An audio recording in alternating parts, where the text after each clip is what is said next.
מיד נראה של פגיעת הגרד באשקלון. הנה התמונה. יפה.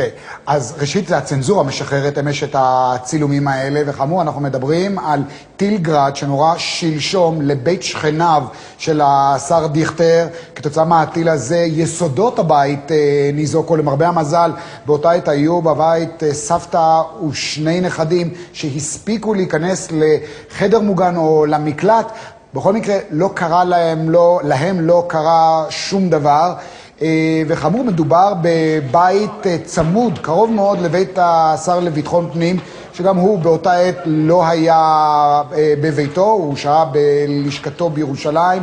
גם שאר בני ביתו של השר דיכטר לא היו בבית, אבל זה היה ממש קרוב, ואת כל הצילומים האלה שראינו מקודם של הפיצוץ, הצילומים האלה בחסות מצלמות האבטחה כמובן של בית השר. ומה שראינו עכשיו זה הבית מיד אחרי